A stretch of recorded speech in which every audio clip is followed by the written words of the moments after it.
শেখ হাসিনাকে অবশ্যই হত্যা মামলার আসামি হয়ে বাংলাদেশের মাটিতে বিচারের কাঠগড়ায় দাঁড়ানোর জন্য দেশে ফিরতে হবে বলে মন্তব্য করেছেন বিএনপির স্থায়ী কমিটির সদস্য ও জেলা বিএনপির সাধারণ সম্পাদক সাইদুর রহমান বাচ্চু। আজ শনিবার 7 ডিসেম্বর সকাল 11টার দিকে রায়গঞ্জ ধানগড়া উচ্চ বিদ্যালয় মাঠে রায়গঞ্জ পৌর বিএনপির উদ্যোগে মহান বিজয় দিবস উপলক্ষে অসহায় শীতার্তদের মাঝে শীতবস্ত্র বিতরণ অনুষ্ঠানে প্রধান অতিথির বক্তব্যে একথা বলেন তিনি। আলেমদের হত্যা করেছে, ছাত্রদেরকে হত্যা করেছে, শ্রমিকদেরকে হত্যা করেছে।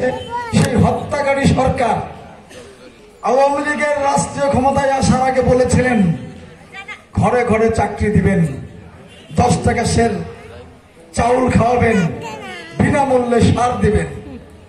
10 টাকা সের চাউল কি আপনারা খেয়েছেন কখনো? ঘরে ঘরে কি চাকরি পেয়েছেন? বিনামূল্যে কি সার পেয়েছেন? তাহলে কথা দিয়ে কথা রাখেন নাই। তাহলে কি সরকার? মুনাফেক সরকার। আজকে আমি আপনাদেরকে বলবো যে মহান আল্লাহ আলেমদেরকে সবচেয়ে বেশি ভালোবাসতেন, শ্রদ্ধা করতেন, সম্মান করতেন। এবং মহান আল্লাহ বলেছেন নিজে আলেম হও, যদি আলেম হতে না পারো আলেমের ছাত্র হও, ছাত্র যদি হতে না পারো আলেমকে সহযোগিতা করো। অথচ তো এই জালিম সরকার, স্বৈরাচার হাসিনার সরকার নির্বিঘ্নে নির্বিচারে 5ই মে সকল আলেমরা যখন রাজপথে শাপলা চত্বরে দাঁড়িয়েছিল তাদেরকে গুলি করে হত্যা করেছে।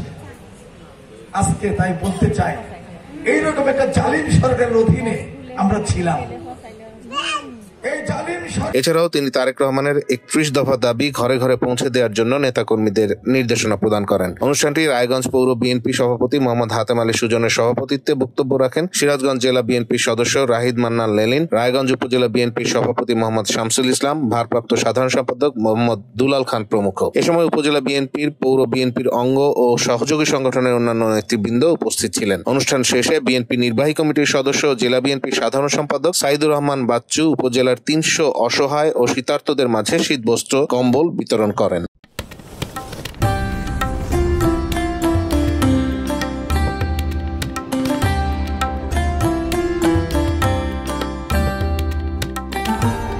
এমই টিভি, স্বাধীন বাংলার স্বাধীন কণ্ঠ।